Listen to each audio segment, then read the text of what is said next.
Welcome to another Splatoon 2 video on the channel. Last week GDC happened. This is a conference for game developers, and the lead producer behind Splatoon and Splatoon 2, Nagame, attended that conference and gave a few details about the game. I did make a video last week rounding up all of the details that we did learn from Nagame's GDC presentation, so I'll leave a link to that video in the top right.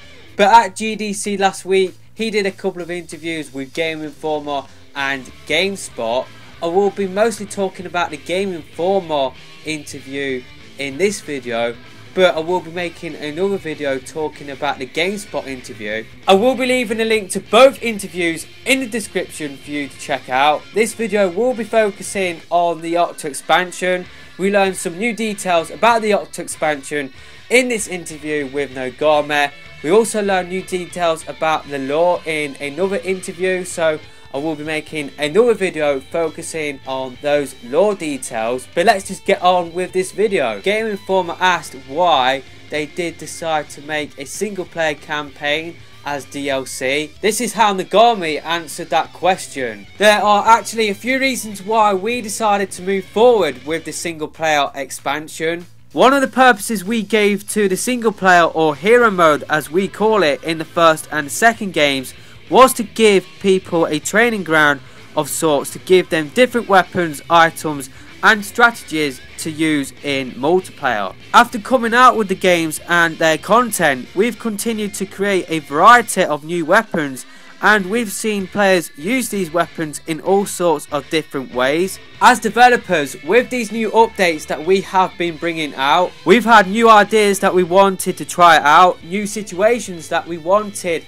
to challenge the player with. We've kind of been storing those up. The first reason we've decided to go with this is that we've had enough of these built up over time that we felt confident that we've got enough ideas that would make for a satisfying single player experience. Another reason was being able to use single player as a way to flesh out story elements that we hadn't been able to do so before. Whether that's the characters from Off the Hook we've seen in their news capacity to this point, or Captain Cuttlefish, who has been missing since the first game.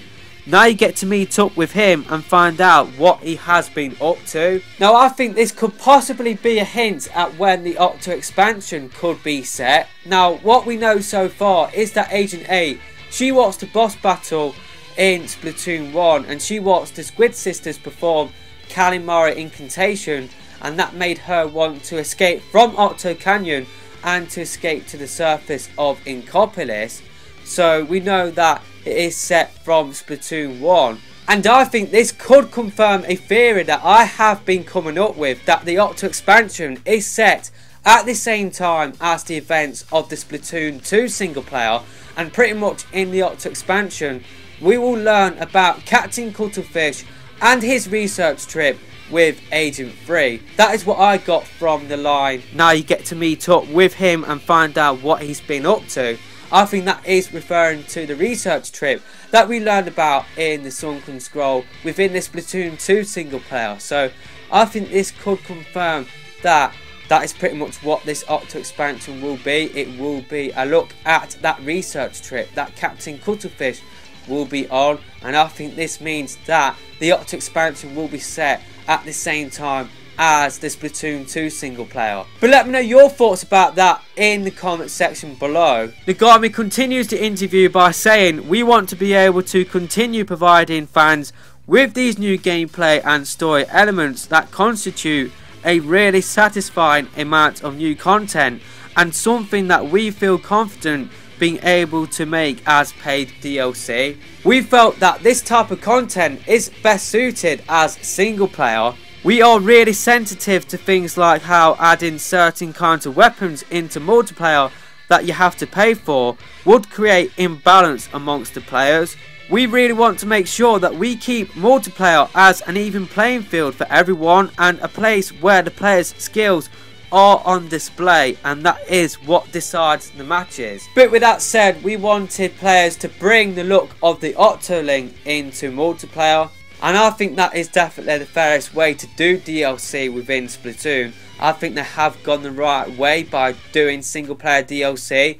This is something which I have talked about for years. I've always said that if they were to do DLC for Splatoon, then it has to be single player, because if they did do multiplayer, and like what Nagami raised, it would, like multiplayer DLC, it would break the balance of the game. It would be pay to win. And if you did do DLC like paying for stages, then it would split up the multiplayer population, and that wouldn't be a good thing at all. So they have gone the right way by doing the single player DLC, and stuff like this, it just makes me love Nintendo even more, because other companies, they would have split up like the weapons into different loot boxes, and you had to, you know, get those weapons through that way. But yeah, I think Nintendo, they are doing things the right way.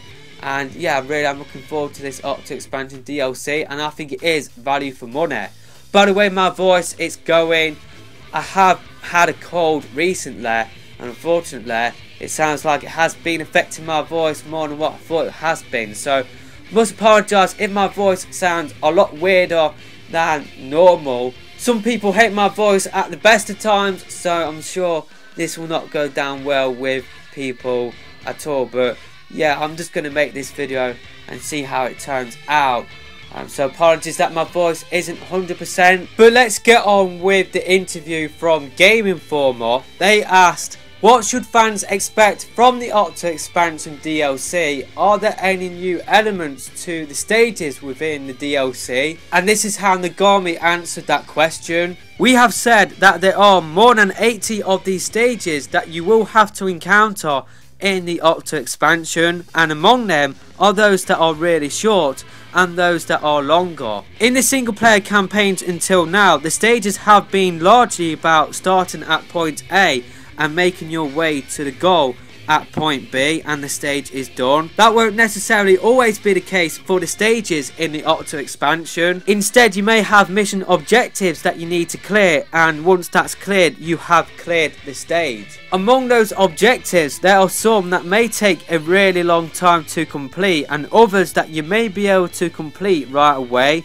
That will depend largely on players' skills. We hope that those differences in stage objectives offer fun enough content for people to go through. So what it sounds like to me is that within the Octo Expansion, you will still find levels that are similar in format to the levels found within the Splatoon 1 and Splatoon 2 single player, but to go alongside that, there will be missions that just have a certain objective, and I guess we've already seen that before with the timed missions, but also we have seen some footage of some levels that don't have a timer to them, so maybe they are the longer objectives that Nagami was referring to just then within that interview. So maybe within this Octo Expansion you will find a combination of the same format that we know before from the first and second single players, but also we've got this mission objectives now to complete.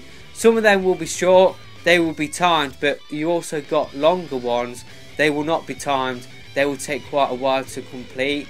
So yeah, that's what I think will happen. Now whether those longer missions will allow you to explore more, I just don't know. I think they will be objective based, but they will just take a longer time to complete than the timed missions. So I think you're going to have a combination of the Splatoon 1 and Splatoon 2 level format, the timed missions, which will be short missions that you have to complete really quickly, but also you got long objectives to complete as well. So that's what I think we will find within the Octo Expansion.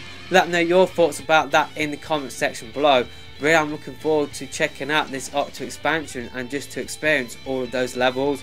Really, I'm looking forward to seeing how we'll cope with a timer.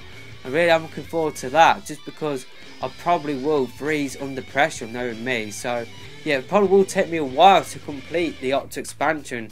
If it does sound like, from what we have learned previously, especially because you can now skip levels, and Nintendo have already confirmed this, but it seems like the Octo Expansion will be hard. So yeah, it sounds like that these longer missions it sounds like that they will be quite harder to complete, so maybe they will be the ones where you will have to skip. Or maybe these short timed missions, maybe they will be quite hard to complete within a timer, so that is why you do need to skip some of those levels. But I will try to attempt and beat those levels myself before using Pearl and Marina to skip those levels. Nagami then went on to say that this goes back into their thinking that the single player is a training ground for the multiplayer, and then reconfirmed that there will be special only levels, so you will need to go into a special weapon and you will have to use that special weapon for the duration of the level, and you have to complete the level through that way. And basically the reasoning behind why there are special only stages within the Octo expansion is to get people used to special weapons that they might not normally use within the multiplayer. So if they use it within the single player Octo expansion DLC and they are quite good with it and they have fun with it, then they will use that special weapon within the multiplayer. And that is definitely a really good theory, just because I don't really use like special weapons like the Stingray. So if there is a Stingray only special weapon stage within this Octo expansion, it might make me more effective with that special weapon, and it might make me use that special weapon even more. I definitely do like the thinking and the theory behind putting special only stages within the Octo expansion DLC. Game Informer then asked whether Pearl and Marina, whether they were intentional references to Notorious B.I.G. and Tupac. Now Nagami doesn't necessarily confirm that they were references to Notorious B.I.G. and Tupac, but based on his answer, it does sound like that there were references to them, just because he says that they've got members in the dev team who are fans of hip hop music, who are aware of the history of music videos in America, and that music culture is something that they did keep in mind whilst making the expansion, just because they wanted to bring a variety of elements into the world of Splatoon and give it more depth. Also, their aim was to make the Octo expansion feel like its own thing, like its own section of the game. So it does sound like that they did intend to put those references in, but Nagami didn't 100% confirm it within that section of the interview. He didn't want to give a straightforward answer to that question to keep it a bit of a mystery, but I think basically his answer does confirm that there were references to them. The last question that I will be featuring in this video is that Game Informer asked why the subway in the Octo expansion, why it isn't flooded with it being set in the deep sea. That's a really good question. I think the best answer is to probably say that we can't quite be sure where it is that this Octo expansion is taking place, whether it's simply beneath the surface of the Splatoon world, or if it's in its own sort of sealed off location somewhere. We have said that it is underground in some way. We have had this idea when we're creating the Octo expansion of Deep Sea as a sort of background setting. I can't quite be sure as to what level the water has come to in that location quite yet. It is true that the Inklings will sort of disappear into a puff of smoke when they touch water, so I'm going to really have to think about where the physical location of the Octo expansion is. Nagami then laughs. We have said deep sea, but whether it's actually in the water is something that we have to consider. It might just be that this underground facility might have mysterious technology that is using to keep the water out. And basically Nagami is toying with Game Informer. I think he knows that we know that the Octo expansion is set below the world of Inkopolis. I don't think the underground facility is set anywhere else apart from that. I think it is set below Octo Canyon and is set below Inkopolis. I think basically Nagami was toying with that answer. So that is it for this video. That is a really interesting interview with Nagami. We got some new details in there, not many, but yeah, it was just interesting to hear about why they wanted to make a single player DLC. I definitely did find this interview really interesting. Let me know your thoughts in the comment section below. But that is it for this video, and I will see you next time.